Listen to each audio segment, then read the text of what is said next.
Hello students, welcome back to my channel. आज इस video lecture में हम करने वाले हैं income tax and corporate tax planning.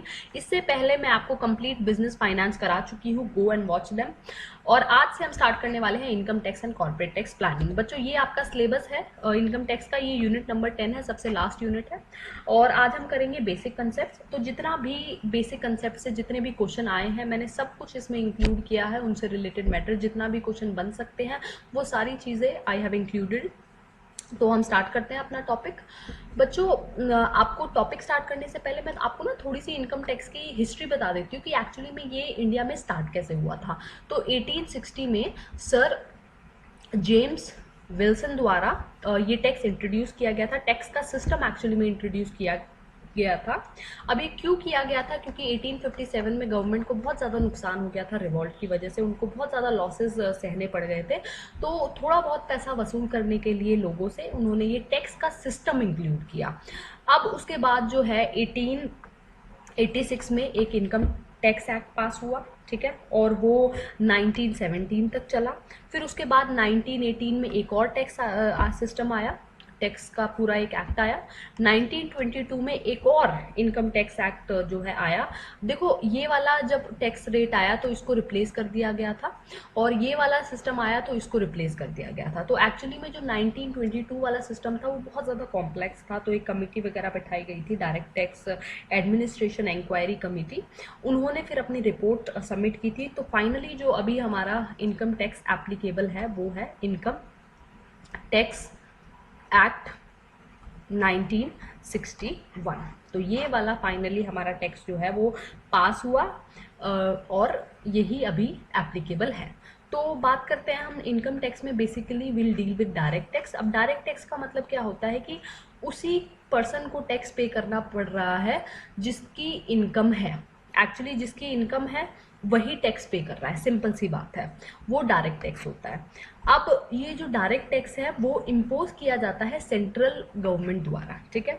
अब ये जो टैक्स है वो हमेशा चार्ज होता है आपकी टोटल इनकम पे, कि आपने जो जितनी भी आपकी इनकम है उसको टोटल किया जाता है, उसके बाद जो है वो टैक्स चार्ज होता है। और ऐसा नहीं है कि हर किसी को टैक्स देना पड़ेगा, एक एग्जेम्पशन लिमिट होती है। एग्जेम्पशन लिमिट मतलब कि अगर आपकी इनकम जो है इतने अमाउंट से क्रॉस करती है तो ही आपको टैक्स देना पड़ेगा, वरना आपको टैक्स नहीं देना पड़ेगा। तो कुछ आपकी टैक्स एग्जेम्पशन लिमिट होती है, जैसा कि आपको नीचे वाले इसमें दिख रहा है स्लाइड में, कि if the income exceed the tax exemption limit. अब आप सोचोगे यार ये एग्जेम्पशन लिमिट क्या होती है? तो देखो, जो सीनियर सिटीजन होते हैं उनके लिए एग्जेम्पशन लिमिट है 3 लाख। मतलब कि 3 लाख तक अगर वो पैसा कमा रहे हैं तो उनको कोई टैक्स देने की जरूरत नहीं है, बिंदास अपना पैसा कमा सकते हैं। अब सीनियर सिटीजन कौन होते हैं बच्चों? जिनकी उम्र 60 साल से ऊपर होती है। तो जिनकी उम्र 60 साल से ऊपर है उनको हम सीनियर सिटीजन कहते हैं, और 3 लाख तक उनको छूट दी जाती है कि वो कितना भी पैसा मतलब कमाए, 3 लाख तक हम टैक्स नहीं लेंगे। अब यहाँ पे आपको एक बात ध्यान रखनी है कि ये 60 से लेके 80 ईयर्स तक की जो एज होती है वो सीनियर सिटीजन की होती है। अब एक होते हैं super senior citizen. Super senior citizen मतलब जिनकी जो एज है वो 80 ईयर्स से भी अबव है, मतलब 80 साल से ऊपर के जितने भी हमारे इंडिया के सिटीजन है या इंडिया के रेजिडेंट है उनको 5 लाख तक की छूट दी जाती है। मतलब कि अगर 5 लाख तक वो पैसा कमा रहे हैं तो कोई भी टैक्स नहीं लगेगा, एनुअल इनकम उनकी 5 लाख तक है। अब जो नॉर्मल अदर इंडिविजुअल्स हैं उनके लिए जो टैक्स एग्जेम्पशन लिमिट है, हमारे जैसे जो 60 साल से नीचे हैं उनके लिए कितनी है? 2.5 लाख रुपए। तो ये चीज आपको ध्यान रखनी है कि जो टैक्स है वो डायरेक्ट इनकम टैक्स है। बेसिकली वो डायरेक्ट टैक्स है, जो बंदा पैसा कमाएगा वही पैसा भरेगा।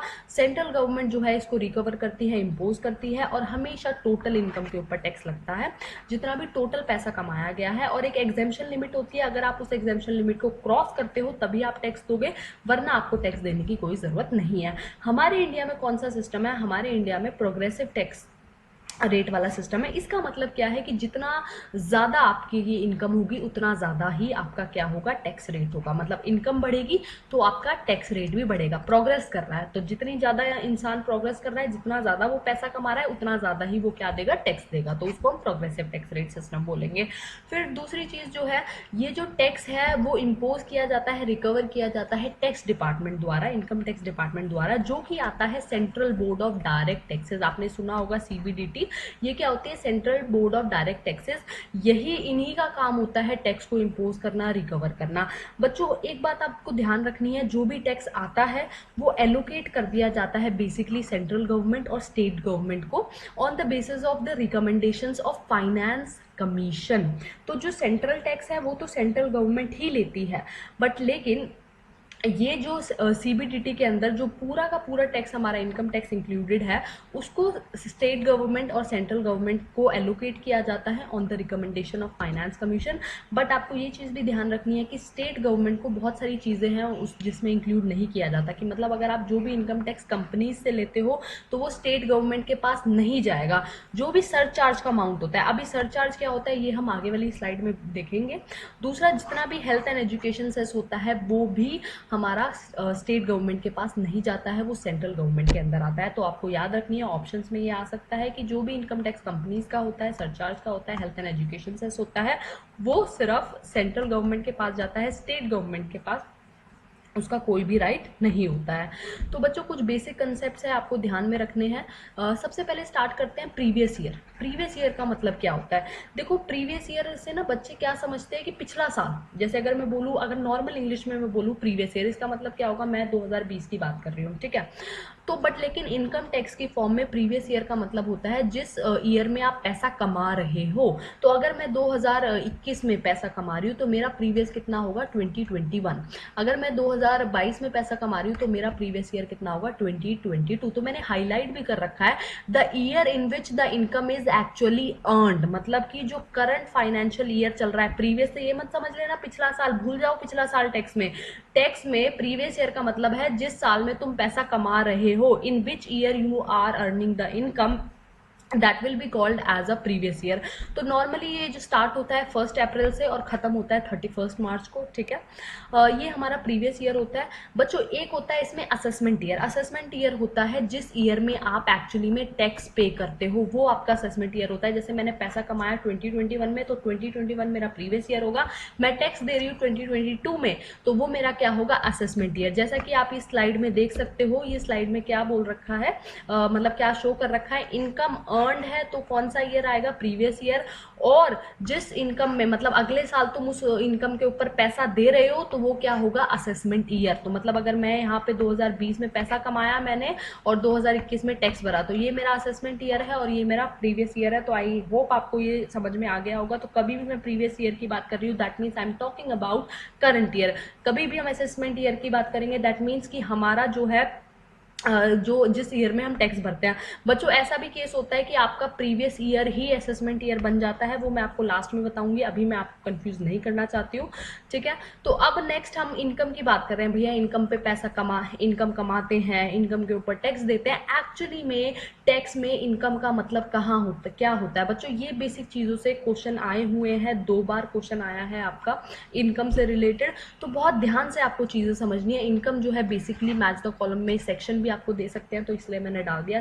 डेफिनेशंस जो है जनरली वो सेक्शन 2 में आती है। जनरली मतलब ऐसा नहीं है कि हर एक एक्ट में डेफिनेशन सेक्शन 2 में ही आएगी। नेगोशिएबल इंस्ट्रूमेंट एक्ट में डेफिनेशन सेक्शन 13 में भी है, बट मोस्टली केसेस में डेफिनेशन वो सेक्शन 2 में आती है। जैसे कि इसमें आई है सेक्शन 2 सब सेक्शन 24 में इनकम की डेफिनेशन दी गई है। अब इनकम के अंदर टैक्स में क्या क्या चीजें इंक्लूडेड होंगी, आप कोई भी किसी भी तरह का आपको प्रॉफिट होता है, गेन होता है, कोई भी डिविडेंड अगर आपको मिलता है, कोई भी वॉलंटरी कॉन्ट्रीब्यूशन, वॉलंटरी मतलब क्या होता है, अपने विल से किसी ने कंट्रीब्यूट किया है किसी भी तरह की ट्रस्ट को, चाहे वो रिलीजियस पर्पस के लिए है, चाहे वो साइंटिफिक पर्पस के लिए है, वो भी इनकम के अंदर इंक्लूड होगा। कंपनी की तरफ से आपको सैलरी के अलावा कुछ और मिल रहा है, जैसे कोई गाड़ी आपको मिल रही है चलाने के लिए या यूज करने के लिए, किसी भी तरह का परक्विजिट आपको अगर मिलता है तो वो भी इनकम के अंदर आएगा। कोई किसी भी तरह का स्पेशल अलाउंस अगर आपको मिलता है वो भी इनकम के अंदर आएगा। अगर आपको जो है, let me take the pen, हाँ, जो भी आपको अलाउंस मिलते हैं बेसिकली अपने पर्सनल एक्सपेंसेस को मीट करने के लिए, तो वो भी आपके किस में इंक्लूड होंगे, इनकम के अंदर इंक्लूड होंगे। Any allowance granted to the assessee, अब एसएससी कौन होता है, एक्चुअली वो बंदा जो टैक्स भरता है। Any allowance granted to the assessee either to meet his personal expenses और at the place where the duties of his employment और office of profit are ordinarily performed. मतलब कि अगर कोई आपको अलाउंस मिला है, चाहे आपको अपनी ऑफिस की कोई ड्यूटीज को पूरी करने के लिए, चाहे आपके पर्सनल एक्सपेंसेस को मीट करने के लिए, that will be counted as your income. ये बात आपको ध्यान रखनी है। किसी भी तरह का कैपिटल गेन है, किसी भी तरह का आपको बिजनेस में प्रॉफिट हुआ है, वो भी आपका किस में इंक्लूड होगा, इनकम के अंदर इंक्लूड होगा। कोई भी अगर आपने जो है बेसिकली आपने बिजनेस से कोई भी म्यूचुअल इंश्योरेंस कंपनी है या कोई भी कॉर्पोरेटिव सोसाइटी है, वहां से अगर आपको किसी भी तरह का प्रॉफिट एंड गेन हुआ है, वो भी इनकम के अंदर इंक्लूड होगा। किसी तरह की लॉटरी अगर आपकी लगती है, क्रॉसवर्ड पजल्स वगैरह अगर आप जीतते हैं, any kind of lotteries, crossword puzzles, races वगैरह में, हॉर्स रेसेस हो गए, कार्ड गेम्स हो गए, इन सब में अगर आपको कहीं से भी कुछ ना कुछ पैसा मिलता है, चाहे वो जुआ ही क्यों नहीं है, गैम्बलिंग है, बेटिंग है, तो ये हमारा क्या होगा, वो भी इनकम के अंदर इंक्लूड होगा। जो हमारा इनकम टैक्स एक्ट है वो लीगल इनकम और इलीगल इनकम के अंदर कोई फर्क नहीं पड़ता, उनको सिर्फ इनकम से मतलब है।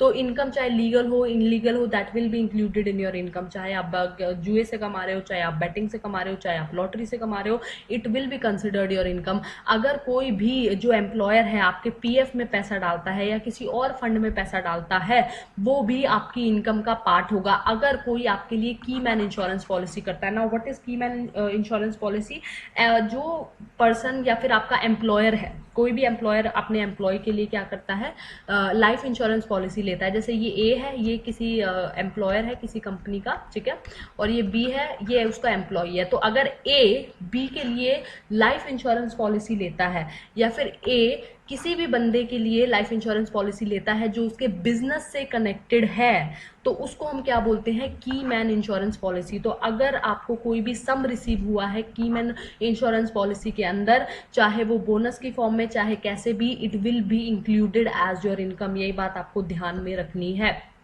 कोई भी सम रिसीव हुआ है, चाहे वो इंडिविजुअल है, हिंदू अनडिवाइडेड फैमिली है, चेक की फॉर्म में या किसी और फॉर्म में, गुड्स एंड सर्विसेज की फॉर्म में, तो भी वो इनकम के अंदर इंक्लूड होगा। कोई भी गिफ्ट अगर आपको रिसीव हुआ है, चाहे वो कैश की फॉर्म में हुआ है, ध्यान रखो कैश की फॉर्म में हुआ है, चाहे वो प्रॉपर्टी की फॉर्म में हुआ है, और 50,000 से उसकी कीमत ज्यादा है, वो आपके किस में होगा, it will also be taxable. मतलब 50,000 से ज्यादा का कोई आपको गिफ्ट मिल रहा है, चाहे वो कैश में है, चाहे वो काइंड में है, और आपके नॉन रिलेटिव से आपको मिल रहा है, तो देखो क्या चीजें आपको ध्यान रखनी है। कैश में भी गिफ्ट मिल सकता है, काइंड में भी गिफ्ट मिल सकता है, मतलब कोई प्रॉपर्टी भी मिल सकती है। 50,000 से ज्यादा अमाउंट का है, नॉन रिलेटिव से मिला है, मतलब आपके रिश्तेदार नहीं है, रिश्तेदार के अलावा किसी और ने अगर आपको दिया है, तो दैट विल बी टैक्सेबल। ये चीज हम इनकम फ्रॉम अदर सोर्सेज में पढ़ेंगे बहुत डिटेल में। अभी आप समझ लो ये इनकम के अंदर इंक्लूड होता है। अगर आपने जो है कोई भी शेयर्स को आपने इशू किया, तो उसकी फेस वैल्यू से कोई भी आपको प्रॉफिट हुआ है, मतलब उसकी जो मार्केट वैल्यू जो है बेसिकली एक्सीड करती है फेयर वैल्यू से, तो अच्छा सॉरी, मार्केट वैल्यू और fair value they are almost same. कहने का मतलब क्या है कि आपको कोई प्रॉफिट हुआ है, कोई कंसिडरेशन मिला है इशू ऑफ शेयर में, तो भी आपको क्या होगा, आपको इनकम में इंक्लूड करना पड़ेगा।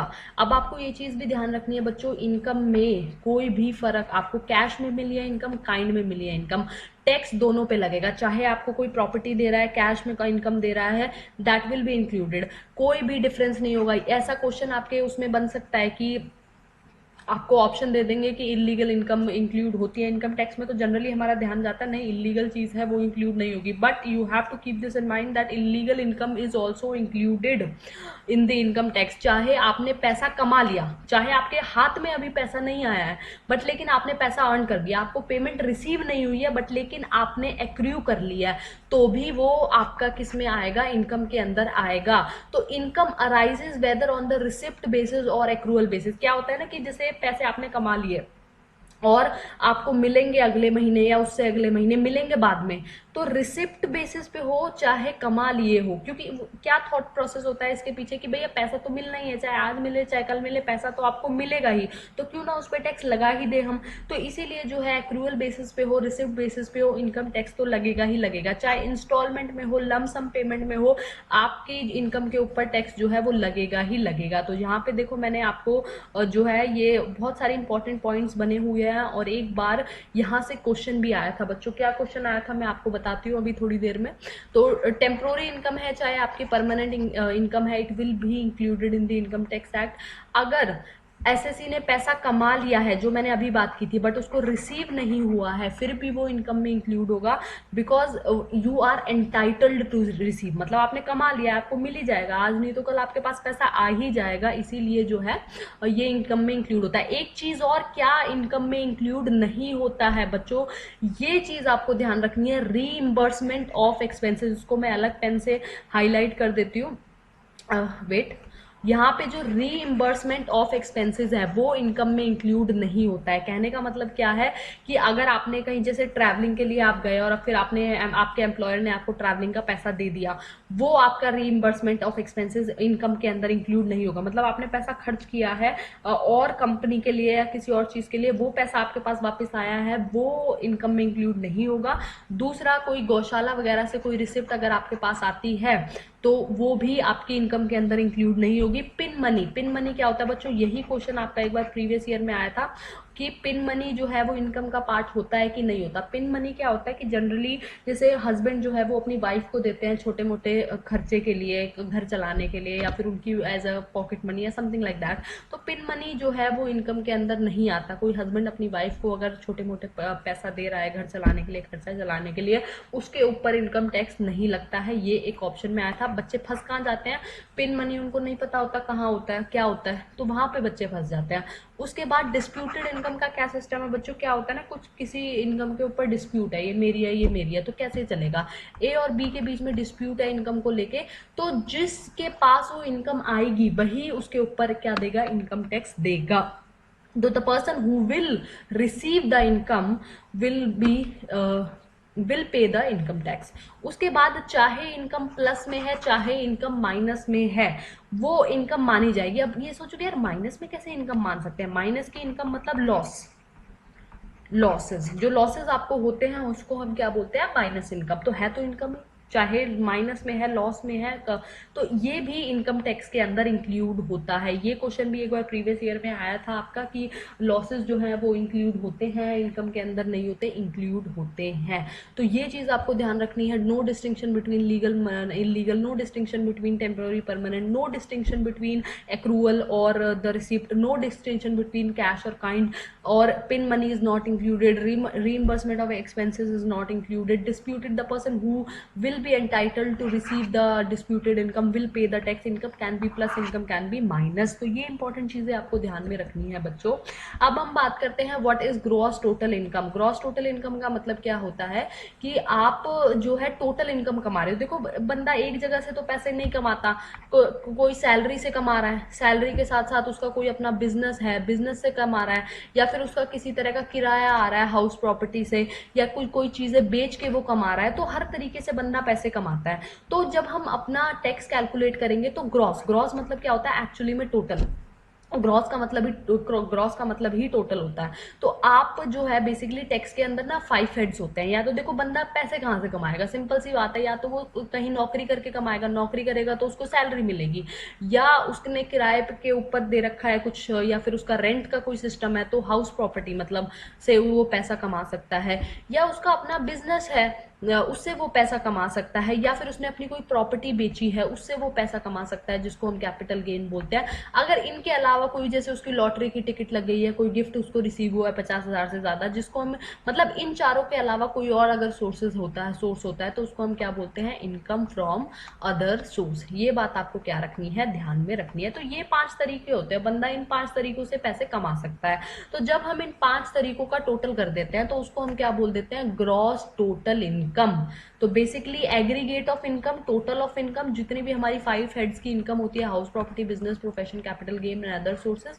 तो जो भी हमारा सेट ऑफ करके फॉरवर्ड करके, सेट ऑफ और फॉरवर्ड के ऊपर भी पर्टिकुलर एक वीडियो मैं बनाऊंगी कि हम कैसे और क्या होता है, टेंशन मत लेना, इसके ऊपर भी एक वीडियो आएगी बहुत जल्दी। तो ग्रॉस टोटल इनकम समझ में आया, पांचों हेड का टोटल कर दो, सिंपल बात ही खत्म। अब टोटल इनकम क्या होती है, देखो ये gross total income is different and total income is different, you have to understand this. आप देखो, ये मैं ना आपको चार्ट दिखा देती हूँ, अब ना चीजें बहुत अच्छे से क्लियर हो जाएंगी। इनकम फ्रॉम सैलरी, ठीक है, income from house property, profit and gains, income from capital gain, income from other sources, इन पांचों का मैंने टोटल कर दिया, तो मेरे पास क्या आ गया, ग्रॉस टोटल इनकम आ गया। तो ग्रॉस टोटल इनकम के बाद ना मुझे कुछ डिडक्शंस मिलती है, डिडक्शंस होती है हमारी 80C से लेके 80U। ये बहुत इंपॉर्टेंट है, हमेशा हर बार 80C से 80U तक एक क्वेश्चन जरूर आता है, बहुत ही इंपॉर्टेंट चीज है ये। इसको भी हम, इसके ऊपर भी हम डिटेल में बात करेंगे, अभी मैं आपको थोड़ा सा जस्ट ओवरव्यू दे देती हूँ। 80C से 80U तक कुछ डिडक्शंस मिलती है, जैसे आपने कहीं लाइफ इंश्योरेंस में पैसा लगाया हुआ है, मेडिकल का इंश्योरेंस लिया हुआ है, कोई फिजिकली हैंडीकैप्ड है, कोई आपकी बुक छप रही है, कहीं आपने बैंक में पैसा जमा किया हुआ है, या आपने एजुकेशन के ऊपर लोन लिया है, तो उसके बेसिस पे कुछ आपको डिडक्शंस मिलती है अलग अलग सेक्शन के तहत। तो वो डिडक्शंस किस में कवर होती है, 80C से 80U में। तो वो डिडक्ट करने के बाद, मान लो किसी ने लाइफ इंश्योरेंस, जैसे यहाँ पे देखो दे रखा है कि यहाँ पे जैसे लाइफ इंश्योरेंस और मेडिकल इंश्योरेंस है, ये लाइफ इंश्योरेंस 80C में आता है, मेडिकल इंश्योरेंस 80C में आता है। तो ये डिडक्ट करने के बाद जो हमारे पास इनकम बचेगी उसको हम क्या बोलते हैं, नेट टोटल इनकम। तो ये हमारी क्या होती है, नेट टोटल इनकम। तो you have to understand the difference. Gross total income में सिर्फ पांचों हेड्स का टोटल होता है, नेट टोटल इनकम में हम डिडक्शंस भी क्या कर देते हैं, रिड्यूस कर देते हैं। जो फाइनल टैक्स लगता है वो टोटल इनकम के ऊपर लगता है। हमने पहली वाली स्लाइड में देखा था ना कि टैक्स जो है हमेशा टोटल इनकम के ऊपर चार्ज होता है, तो ये वाली टोटल इनकम के ऊपर चार्ज होता है नेट टोटल इनकम के ऊपर। आई होप आपको ये बात अच्छे से समझ में आई होगी। उसके बाद बच्चों इनकम की हम बात कर रहे हैं, तो मैंने सोचा इनकम से रिलेटेड जितने भी टर्म्स है I should include this in the video. तो एक होती है हमारी कैजुअल इनकम। कैजुअल इनकम मतलब होता है बच्चों एक ऐसी इनकम जो आपको ना जनरली नॉर्मली नहीं मिलती, नॉन रैकरिंग ऑफ नेचर होती है, मतलब रिपीट जो है वो आपकी नहीं होती है, वो हम कहते हैं उसको कैजुअल इनकम। तो देख लेते हैं, इसको अच्छे से समझ लेते हैं। जैसे फॉर एग्जांपल आपकी लॉटरी लग गई, ऐसी इनकम जो नॉन रैकरिंग है, रोज रोज आपको नहीं मिलती है। लॉटरी लग गई, कोई कार्ड गेम जीत गए, घोड़े की कोई रेस है उसको हम जीत गए, या वो हमेशा मतलब दोबारा आने के उसके चांसेस क्या होते हैं, बहुत ज्यादा कम होते हैं एक साल में। मतलब एक साल में एक बार या एक बार ही मोस्टली एक बार ही जो इनकम आपकी मिलती है उसको हम क्या बोलते हैं, casual income. Any income which is earned by chance, मतलब कोई चांस नहीं था जीतने का, बट लेकिन आपने जो है अर्न कर लिया उसको बाय चांस, ठीक है। ना तो आपने उसको एंटिसिपेट किया था कि यार मुझे मिल सकती है, ना आपका कोई एग्रीमेंट था, ये बात आपको ध्यान रखनी है, ना आपका कोई ऐसा एग्रीमेंट था कि आपको वो इनकम मिलेगी। जब भी आपका कोई एग्रीमेंट नहीं है किसी इनकम से रिलेटेड, जैसे मान लो कि आप कहीं पे एज एन आर्बिट्रेटर गए, आर्बिट्रेटर क्या होता है, किसी की, जैसे मान लो किसी की सुलह करवाने गए और वहां पे आपको 5,000 रुपए मिले, आपने एक्सेप्ट नहीं, मतलब आपने एक्सपेक्ट नहीं किया था, आपने सोचा था कि ठीक है मैं करवा दूंगा, सामने वाली पार्टी ने खुश होकर आपको पैसे दे दिए, तो वो आपका बिजनेस नहीं है आर्बिट्रेशन का, नॉर्मली आप गए, आपको बाय चांस वहां पैसे मिल गए, ठीक है। तो कैजुअल इनकम क्या होती है, generally non recurring in nature होती है, दोबारा होने के चांसेस बहुत कम होते हैं। एक चीज आपको ध्यान रखना, आप ये मत समझ लेना जैसे जो वेटर को टिप मिलती है वो भी कैजुअल इनकम के अंदर होती है, नहीं, वो क्यों नहीं होती है, क्योंकि उसका रैकरिंग नेचर होता है, मतलब वो बार बार मिल सकती है। वेटर जितनी बार सर्व करेगा उतने बार चांसेस है, उसके ऑक्यूपेशन से रिलेटेड है, उसके बिजनेस से रिलेटेड है।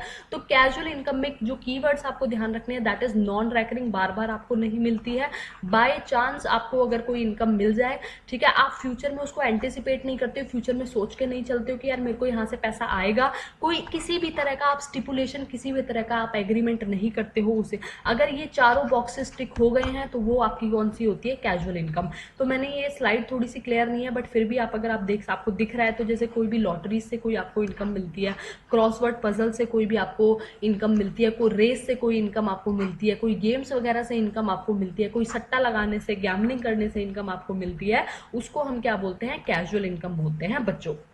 तो कैजुअल इनकम में आपको एक चीज ध्यान रखनी है कि जो भी कैजुअल इनकम से रिलेटेड खर्चे आपके होते हैं, एक्सपेंसेस होते हैं, वो डिडक्टेबल नहीं होते हैं। Expenses are not deductible, I am repeating, not deductible. जैसे मान लो आपने लॉटरी की टिकट खरीदी, 15 लॉटरी की टिकट खरीदी, तो उसके उसके लिए जो भी आपका खर्चा आया वो आप डिडक्ट नहीं करोगे। इसमें आप ना तो सेट ऑफ कर सकते हो चीजों को, ना कैरी फॉरवर्ड कर सकते हो। सेट ऑफ का मतलब क्या है कि एक जगह प्रॉफिट हुआ, एक जगह लॉस हुआ, तो प्रॉफिट और लॉस दोनों कंपनसेट हो गए, ठीक है, सेट ऑफ हो गए, मतलब ना तो प्रॉफिट बचा ना लॉस बचा, तो आपको कुछ भी देने की जरूरत नहीं है। तो ऐसा नहीं होता है, ऐसा कि आज आप लॉटरी की टिकट खरीदी आपने, आज आपको 1 लाख रुपए मिल गए, कल आपने खरीदी, कल आपको नुकसान हो गया, आपको एक भी रुपया नहीं मिला, तो आपने क्या किया, ये दिखा दिया कि एक जगह मुझे प्रॉफिट हुआ, एक जगह मुझे लॉस हुआ, दोनों कंपनसेट हो गए। नहीं, तो जो भी हमारे याद रखना एमसीक्यू की फॉर्म में आ सकता है, कैजुअल इनकम में सेट ऑफ और कैरी फॉरवर्ड नहीं होता है। और जो भी डिडक्शन है, टीडीएस कट जाता है, जो भी आपकी जो ये भी लॉटरी है, क्रॉसवर्ड पजल है, ये अगर 10,000 से ज्यादा है तो उसी वक्त टीडीएस के ऊपर भी हम, ये भी आपके सिलेबस में गिवन है अलग से, इसके ऊपर भी हम डिटेल में पढ़ेंगे। टैक्स डिडक्टेड एट सोर्स, मतलब तभी के तभी किसी चीज के ऊपर टैक्स काट लेना, उसको हम क्या बोलते हैं, टैक्स डिडक्टेड एट सोर्स। तो टीडीएस कट जाता है अगर आपकी इनकम 10,000 से ज्यादा है कैजुअल इनकम के ऊपर, और आपका जो रेट ऑफ टैक्स है कैजुअल इनकम के ऊपर वो है 30%। तो यहाँ पे आपका क्या होता है, टैक्स कितना होता है, 30%, सीधा आपका टैक्स कट जाता है। तो ये हमारा क्या था, कैजुअल इनकम के ऊपर था बच्चों, कि ये जो है नॉन रैकरिंग नेचर में होती है। चलो मैंने बार बार इसको रिपीट कर दिया, तो बार बार इसको रिपीट नहीं करते हैं, ठीक है। तो हाँ, तो ग्रॉस टोटल इनकम और एक बार टोटल इनकम में मैं आपको डिफरेंस बता देती हूँ ताकि कोई कंफ्यूजन ना हो बच्चों। What is gross total income and what is total income. तो ग्रॉस टोटल इनकम में आपका सारे हेड्स का एग्रीगेट आता है, जैसे मैंने आपको बताया। इसमें आपकी जो डिडक्शंस है वो रिड्यूस होती हैं। इसमें जो है ग्रॉस टोटल इनकम को कभी भी हम राउंड ऑफ नहीं करते, इसको हम राउंड ऑफ कर सकते हैं। ग्रॉस टोटल इनकम के ऊपर कभी भी टैक्स नहीं लगता, जो एक्चुअली में जो टैक्स लगता है वो टोटल इनकम के ऊपर लगता है। ग्रॉस टोटल इनकम कभी भी टोटल इनकम से कम नहीं हो सकती, याद रखना। Gross total income will always be more than the total income, और जो टोटल इनकम है वो हमेशा या तो ग्रॉस टोटल इनकम के इक्वल होगी या उससे कम होगी, ये चीज आपको याद रखनी है। और agricultural income gross total income में इंक्लूड नहीं होती है। Agricultural income is not included in gross total income. MCQ की फॉर्म में आ सकता है, टोटल इनकम में एग्रीकल्चरल इनकम इंक्लूड होती है। वो कब होती है वो भी हम देखेंगे, इसका भी एक कंडीशंस होती हैं आपकी, तो वो भी हम देखेंगे, ठीक है। ये कैजुअल इनकम समझ आ गया। अब हम बात करते हैं, अब देखो हमने एक बेसिक से हमने स्टार्ट किया है कि ये एक्चुअली में इनकम मतलब क्या होता है, इनकम के बाद जो है कैजुअल इनकम मतलब क्या होता है, उसके बाद ये सारी चीज़ें हमने पढ़ी है, इनकम क्या है, कैजुअल इनकम क्या है बेसिकली, और ये प्रीवियस ईयर क्या होता है हमारा, असेसमेंट ईयर क्या होता है, एसएससी क्या होता है, ये 4-5 टर्म्स हमने इंक्लूड किए हैं बच्चों। इनकम टैक्स में अब टैक्स लगता किसके ऊपर है, इनकम टैक्स में आप सोचते हो यार इंडिविजुअल के ऊपर टैक्स लगेगा, मेरे ऊपर, पापा के ऊपर या किसी और के ऊपर, इंडिविजुअल पर्सन के ऊपर टैक्स लगता है, ऐसा नहीं है। इंडिविजुअल भी इंक्लूडेड होता है, बट इनकम टैक्स में पर्सन का मतलब होता है आप 8 लोगों की बात कर रहे हो।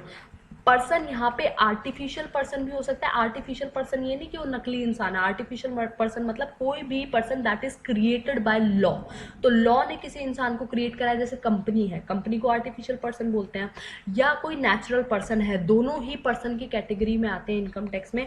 कोई भी इंडिविजुअल है वो इनकम टैक्स में आएगा। हिंदू अनडिवाइडेड फैमिली, जो खानदान का बिजनेस चलता हुआ आ रहा है, उसको हम हिंदू अनडिवाइडेड फैमिली बोलते हैं। कोई भी कंपनी है, फर्म मतलब क्या हुआ, कोई भी पार्टनरशिप फर्म है उसको हम क्या बोलते हैं, फर्म बोलते हैं बेसिकली, जो भी पार्टनरशिप एक्ट के अंदर डिफाइंड होती है। एलएलपी वगैरह, लिमिटेड लाइबिलिटी पार्टनरशिप भी इसमें इंक्लूडेड होती है। कंपनी से आप क्या समझते हो, कोई भी इंडियन कंपनी है, कोई भी बॉडी कॉर्पोरेट है, कोई भी इंस्टीट्यूशन है जिसको, चाहे वो इंडियन है चाहे नॉन इंडियन है, वो रजिस्टर्ड है एक्ट के द्वारा। एक होता है हमारा एसोसिएशन ऑफ पर्सन। अब ये आपके लिए नया है, ये तो सब बच्चों को पता होगा, individual, Hindu undivided family, company firm, ये तो बहुत बेसिक है। ये इसमें बच्चे अटक सकते हैं, यार ये तो पहली बार सुना है, association of person and body of individuals, इसका क्या मतलब है। देखो लोग, एसोसिएशन ऑफ नाम से ही पता लग रहा है, जब 2 या 2 से ज्यादा लोग मिलके किसी इवेंट के लिए, किसी पर्पस के लिए मिले हैं, किसी काम के लिए मिले हैं, उसको हम क्या बोलेंगे, association of person. Body of individuals भी वही है कि आप किसी स्पेसिफिकली बॉडी इंडिविजुअल इंडिविजुअल्स हैं, उनका कॉन्ग्लोमेरेशन हो रहा है, basically they are meeting for a certain purpose, तो वो पर्पस कंप्लीट हो जाता है तो उनका एसोसिएशन भी क्या हो जाता है, खत्म हो जाता है, उसको हम क्या बोलते हैं, एओपी और बीओआई। उसके बाद लोकल अथॉरिटी है बच्चों, जैसे ग्राम पंचायत होती है, जनरली जो लोगों की सर्विस के लिए बनी होती है, म्यूनसिपल कॉर्पोरेशन है, डिस्ट्रिक्ट बोर्ड है, ग्राम पंचायत है, वो लोकल अथॉरिटीज हैं। एवरी आर्टिफिशियल, मतलब अब इन कैटेगरी में जो भी बच गया, इसके अलावा अगर ऐसा कोई बंदा है, जैसे दिल्ली यूनिवर्सिटी है, वैसे तो वो किसी लेजिस्लेचर के द्वारा स्थापित किया गया है, कोई भी यूनिवर्सिटी है या कुछ और, मतलब इनके अंदर जो चीज़ इंक्लूडेड नहीं है वो कहाँ पे आ जाती है, एवरी आर्टिफिशियल जुडिशियल पर्सन, जैसे दिल्ली यूनिवर्सिटी एक्सेट्रा। और कोई भी यूनिवर्सिटी, स्पेसिफिकली मैं दिल्ली यूनिवर्सिटी की बात नहीं कर रही हूँ, कोई भी यूनिवर्सिटी। तो जब भी आप इनकम टैक्स में if you are talking about person, that means you are talking about all of them, any individual. देखो अगर आप ये चार्ट में अगर आपको चीज़ें क्लियर दिख रही हैं तो मैंने बहुत डिटेल में इसमें डाल रखा है कि इंडिविजुअल कौन होता है, कोई भी नेचुरल पर्सन है, हिंदू अनडिवाइडेड फैमिली कौन है जिनका कॉमन एंसेस्टर से बिजनेस चला आ रहा है, कंपनी मतलब कोई भी पब्लिक हो सकती है, प्राइवेट हो सकती है, इंडियन हो सकती है, फॉरेन हो सकती है, फर्म मतलब कोई भी पार्टनरशिप फर्म, इसमें लिमिटेड लाइबिलिटी पार्टनरशिप भी इंक्लूडेड होती है, AOP, BOI, local authority, artificial judicial person and बस ये है, ये 8% हमारा क्या होता है, इसमें इंक्लूडेड होता है। ठीक है, अब आगे पढ़ते हैं हम। ये देखो हेड्स ऑफ इनकम है, ये ऑलरेडी मैं आपको बता चुकी हूँ, सेक्शन 14 में इनको क्लासिफाई किया गया है। इनकम फ्रॉम सैलरी, सैलरी से बंदा कमाएगा, हाउस प्रॉपर्टी से कमा सकता है, बिजनेस एंड प्रोफेशन से he can earn, he can go for capital gain, other sources. इनके अलावा अगर कोई और सोर्सेज बचता है तो उनको हम will call it as a capital source. उसके बाद मेन जो हमारी टर्म है बच्चों, सरचार्ज। अब अभी हमने बीच में कहीं सरचार्ज के बारे में पढ़ा था, let's discuss about it. Tax के ऊपर जो टैक्स लगता है उसको हम सरचार्ज बोलते हैं। मतलब देखो हमने क्या सुना था, ग्रॉस टोटल इनकम होती है, ग्रॉस टोटल इनकम के बाद हम डिडक्शंस करते हैं 80C से 80U तक, उसके बाद टोटल इनकम होती है। तो एक बार ये चीज आपको ध्यान रखनी है कि एक्चुअली में जो आप टैक्स पे कर रहे हो, तो इसके ऊपर मान लो आपका जो है टोटल इनकम है आपकी 6 लाख रुपए, ठीक है, 6 लाख रुपए में आपने क्या कर दिया, टैक्स रेट निकाल लिया, 6 लाख रुपए के ऊपर मान लो आपको 50,000 टैक्स देना पड़ रहा है। तो ये 50,000 रुपए के ऊपर एक और आपको टैक्स अगर देना पड़ रहा है, वैसे तो 50,000 रुपए के लिए कोई सरचार्ज नहीं लगता, मैं बट एग्जाम्पल के लिए आपको बता रही हूँ कि टैक्स ऑन टैक्स, जो आपका टैक्स का अमाउंट कैलकुलेट हो चुका है परसेंटेज वाइज, इतना टैक्स आपको जो है सीबीडीटी को देना है, उस टैक्स के ऊपर एक और टैक्स अगर लग रहा है उसको हम क्या बोलते हैं, सरचार्ज। ये भी हम देखेंगे, surcharge is commonly known as tax on tax, मतलब एडिशनल टैक्स जो लगता है टैक्स पेयर के द्वारा, ये सिर्फ सेंट्रल गवर्नमेंट के पास जाता है। ठीक है, अब ये बहुत ही स्पेशल केसेस में लगता है अगर आप किसी चीज को क्वालिफाई करते हो, जैसे आपकी इनकम 50 लाख से ऊपर है या 1 करोड़ से ऊपर है, इस तरीके से जो है आपका सरचार्ज लगता है। नॉर्मली हर किसी के ऊपर सरचार्ज नहीं लगता। जैसे मैं आपको एग्जाम्पल दे देती हूँ कि अगर किसी की जो है इनकम वो 50 लाख से ऊपर है, 50 लाख से अगर किसी की इनकम ऊपर है पर 1 करोड़ से कम है, मतलब 50 लाख से ज्यादा है बट लेकिन 1 करोड़ से क्या है, कम है इनकम, तो उनके ऊपर 10% का सरचार्ज लगेगा। मतलब कि 50 लाख के ऊपर टैक्स लग गया, 50 लाख के ऊपर, जैसे मान लो 50 लाख के ऊपर 5 लाख आपको टैक्स देना पड़ रहा है, तो 5 लाख के ऊपर भी आपको 10% और देना पड़ेगा, उसको हम सरचार्ज बोलते हैं। एक बार प्रीवियस ईयर में यहाँ से क्वेश्चन आया हुआ था कि what is surcharge, it is a generally a tax on tax. ये बढ़ता जाता है, अगर आपका 1 करोड़ से लेके 2 करोड़ के बीच में है अमाउंट, तो आपको फिर कितना परसेंट देना पड़ेगा, 15% देना पड़ेगा। अगर आपका अमाउंट उससे भी ज्यादा है, 2 करोड़ से ज्यादा है पर लेकिन 5 करोड़ से कम है, 2 करोड़ से ज्यादा है 5 करोड़ से कम है, तो आपको कितना देना पड़ेगा, 20% देना पड़ेगा। अगर आपका जो है 5 करोड़ से भी ज्यादा पैसा अगर आपने कमाया है तो आपको 37% क्या देना पड़ता है, सरचार्ज देना पड़ता है। तो ये मैं बेसिकली एग्जांपल बता रही थी, डोंट वरी अबाउट इट, ये हम पूरा देखेंगे सरचार्ज कितना है, हमारे रेट्स कितने हैं। तो बाकी हर एक चीज जब भी हम इंडिविजुअल का टैक्स कैलकुलेट करना सीखेंगे ना, तो प्रॉपर चार्ट से मैं आपको समझाऊंगी, इसके लिए इतना सरचार्ज है, कंपनी के लिए इतना सरचार्ज है, फर्म के लिए इतना सरचार्ज है। तो ये तो मैं नॉर्मली आपके इंडिविजुअल की बात कर रही थी। तो ये हो गया हमारा सरचार्ज। ठीक है, सरचार्ज समझ आ गया। सरचार्ज के बाद हमारा होता है एक health and education cess. Health and education cess मतलब कि हेल्थ के लिए, एजुकेशन के लिए आपको ये कंपलसरी ही होता है। अगर if you are paying tax तो it is compulsory for you to pay health and education cess, और इसका जो अमाउंट होता है वो 4% होता ही है। ठीक है, जैसे ही आप नॉर्मल आपकी ये जो टोटल इनकम है उसके ऊपर आपने टैक्स कैलकुलेट किया, टैक्स कैलकुलेट करने के बाद आप सरचार्ज को ऐड करते हो, सरचार्ज ऐड करने के बाद आप क्या करते हो, you go for health and education cess को भी आप क्या करते हो, ऐड करते हो। तो this is all about it. And then हम नॉर्मली एसएससी की बात कर लेते हैं, काफी लास्ट में मैंने इंक्लूड किया है। देखो एसएससी कौन होता है, वो बंदा जो एक्चुअली में पैसे भरता है। हमने देख लिया कि भाई पर्सन के अंदर 8 लोग इंक्लूडेड है, बट जो एक्चुअली में टैक्स पे कर रहा है गवर्नमेंट को, उसको हम क्या बोलते हैं, एसएससी बोलते हैं। Each and every person who is paying tax in the on the income of previous year on the income earned by him under the income tax act 1961, उसको हम एसएससी बोल देंगे। सिंपल सी बात है, जो बंदा टैक्स भर रहा है उसको हम एसएससी बोलेंगे। अब एसएससी भी हमारे बहुत सारे प्रकार के होते हैं। सबसे पहला होता है हमारा normal SSC. Now who is normally जो टैक्स भरता है, उसने कोई इनकम कमाई प्रीवियस ईयर में, असेसमेंट ईयर में उसने टैक्स भर दिया, सिंपल, खत्म बात। वो कौन सा हो गया हमारा नॉर्मल, ना कोई पेनल्टी है उसके ऊपर, बहुत ही सीधा साधा बंदा है, अपना इनकम टैक्स फाइल किया, नॉर्मल कैटेगरी में आ गया। अब एक होता है रिप्रेजेंटेटिव एसएससी। मतलब कहने का मतलब क्या है कि एक्चुअली में वो टैक्स पे करता है, अपने लिए नहीं करता। कोई भी इनकम उसने कमाई है, लॉस उसने किया है, वो टैक्स अर्न करता है, बट अपने लिए नहीं कर रहा है, बट थर्ड पार्टी के लिए कर रहा है। आप सोचोगे यार ऐसा कैसा कि अपनी अपनी इनकम पे टैक्स नहीं दे रहा, किसी और की इनकम पे दे रहा है। जैसे कोई बंदा है, वो माइनर है, 18 साल से नीचे है, उसका कोई जो है गार्डियन है, वो टैक्स भर रहा है, या कोई बंदा बाहर रहता है, नॉन रेजिडेंट है, उसको कोई इंडिया में अगर टैक्स भरना पड़ रहा है, या कोई जिसकी दिमागी हालत ठीक नहीं है बट लेकिन उनको इसकी अच्छी खासी आती है, उसके लिए कोई गार्डियन टैक्स भर रहा है, तो उसको हम क्या कहते हैं, रिप्रेजेंटेटिव। कि actually he is not paying taxes on his income rather than he is paying taxes on the income of the third party.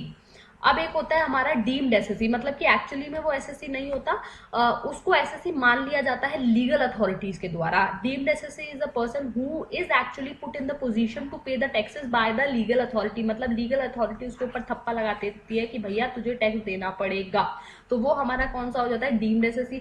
अब होता क्या है कि जैसे किसी के घर में कोई किसी की डेथ हो गई, कोई एक्सपायर हो गया, और जो है उसका जो सबसे बड़ा बेटा है, या फिर उसके बाद जो भी बेटा है, लीगल हेयर है, उसकी जायदाद का जो भी हिस्सेदार है, मालिक है, वो क्या करेगा, टैक्स भरेगा। कोई भी जो है हमारा वही सेम बात आ गई, कोई भी नॉन रेजिडेंट इंडियन है, माइनर है, ल्यूनाटिक है।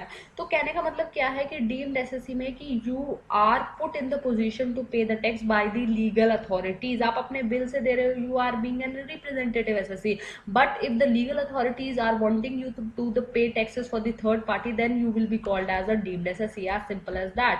Then we have assessee in default. Now what is SSC in default? की एक्चुअली में जो बंदा जो डिफॉल्ट में है, या तो कुछ घपला किया है उसने, या तो उसने टीडीएस टाइम पे सबमिट नहीं किया, या टैक्स ढंग से कैलकुलेट नहीं किया, टैक्स कैलकुलेट कर लिया बट लेकिन टैक्स भरा नहीं है, तो समथिंग ही हैज डन रॉन्ग। तो any person who has not fulfilled his responsibility of paying tax, और he has done some default in submitting the tax, उसको हम क्या बोलेंगे, एसएससी इन डिफॉल्ट। मतलब कुछ ना कुछ गड़बड़ बंदे ने की है, टैक्स भरते टाइम या टैक्स भरने के बाद, या टैक्स ही नहीं भरा, उसको हम क्या बोलेंगे, एसएससी इन डिफॉल्ट। तो बच्चों ये आपकी बेसिक टर्म्स थी। इसमें मैं एक चीज और आपको बता देती हूँ, बहुत ही इंपॉर्टेंट है, मैंने आपको पहले भी बताया था कि जब ये पूरा खत्म हो जाएगा तब मैं आपको बताऊंगी। वो क्या है कि मैंने आपको बोला था कि आप जो प्रीवियस ईयर होती है उसमें पैसा कमाया जाता है, असेसमेंट ईयर होता है उसमें टैक्स दिया जाता है, बट लेकिन कुछ सर्कमस्टांसेस ऐसे होते हैं कि जो प्रीवियस ईयर है वही आपका को क्या माना जाता है, असेसमेंट ईयर माना जाता है। मतलब जिस जिस ईयर में आपने पैसा अर्न किया है उसी ईयर में आपको क्या देना पड़ेगा, टैक्स देना पड़ेगा। ऐसे भी केसेस होते हैं, और यहाँ से 3 बार प्रीवियस ईयर में क्वेश्चन आया हुआ है। तो सबसे पहला जो है हमारा कि अगर आपने कोई बिजनेस डिसकंटिन्यू कर दिया, मतलब कि आपने इसी साल बिजनेस स्टार्ट किया और इसी साल बिजनेस आपने डिसकंटिन्यू कर दिया, तो जिस साल आपने पैसा कमाया उसी साल आपको टैक्स देना पड़ेगा। सिंपल सी बात है। दूसरी बात है, कोई नॉन रेजिडेंट है और वो शिपिंग का बिजनेस करता है ना, who is a non resident? Non resident basically जो इंडिया का रेजिडेंट नहीं है, इंडिया के बाहर रहता है, अभी के लिए आप ऐसा समझ लो। फिर रेजिडेंशियल स्टेटस में हम डिटेल में डिस्कस करेंगे that who is a non resident. तो कोई भी नॉन रेजिडेंट पर्सन है और वो शिपिंग का बिजनेस करता है, तो उसको जो है पैसे देने पड़ेंगे, क्योंकि देखो शिप लेके कोई इंडिया के अंदर आया है, वो तो चला जाएगा दोबारा, अब हमें क्या पता आए ना आए, ठीक है। तो उसको 7.5% 5% कुछ टैक्स देना पड़ता है, और वो उसको देना ही पड़ेगा। मतलब अगर वो शिप अपनी ला रहा है यहाँ पे तो वो टैक्स दे के ही वापस जाएगा। तो जिस जिस दिन उसने जिस ईयर में पैसा कमाया उस ईयर में उसने टैक्स दिया। तो any non resident who is doing a shipping business will be responsible for paying the taxes in the same year in which he has earn. ठीक है। तीसरा क्या है कि कोई भी पर्सन अगर इंडिया छोड़ के जा रहा है, any person who is living India will be liable to pay tax, क्योंकि देखो चला जाएगा कब तक हम उसकी राह में बैठे रहेंगे कि भैया आएगा टैक्स दे के जाएगा। तो इनकम टैक्स वाले भी बहुत चालाक है, भैया जा रहे हो पहले अपना पूरा हिसाब अपना चेक करके जाओ। ठीक है। देखो अगर बंदा है उसको पता है मेरी कोई इंटेंशन नहीं है इंडिया से वापस आने की, तो अपना सारा हिसाब देके जाओ, सिंपल सी बात है। ऐसा ही इनकम टैक्स अथॉरिटी बोलती है। फिर चौथे नंबर पे क्या आता है कि अगर आपने कोई एओपी फॉर्म की है या कोई बीओआई फॉर्म की है, और उसके बाद जो है आपका मतलब किसी पर्टिकुलर पर्पस के लिए आपने फॉर्म की थी, कोई काम करने के लिए कोई किसी तरह का, तो वो खत्म हो चुका है। मतलब आपने कोई एओपी बनाई, बीओपी बनाई for the same year and the same year it has ended, so you will pay tax. मतलब तुम्हारा हिसाब किताब खत्म हो गया आपस में, तो तुम इनकम टैक्स वालों का भी हिसाब किताब खत्म कर दो, सिंपल सी बात है। उसके बाद एक कंडीशन और होती है कि आप जो है अपनी प्रॉपर्टी को ट्रांसफर कर रहे हो। देखो बहुत से लोग चालाक होते हैं, दिमाग लगाते हैं, इनकम टैक्स वाले उससे भी ज्यादा चालाक है। तुम शेर हो वो सवा शेर है। अगर तुम कोई प्रॉपर्टी को ट्रांसफर कर रहे हो ताकि तुम टैक्स को अवॉइड कर सको, वो क्या करेंगे, भैया तू अभी टैक्स दे दे, इनकम जो उसकी ये प्रीवियस ईयर है उसी में वो एसेस कर लेगा। तो when an assessee is likely to transfer his property to avoid tax, the total income of such person for the period from the expiry of previous year for the assessment year will be same. ठीक है, simple सी बात है। अब ये हमारे हो गए 5 तरीके, discontinue, shipping, living India, AOP, BOP. तो 3 बार यहाँ से क्वेश्चन आया हुआ है कि when the previous year will be same as the assessment year.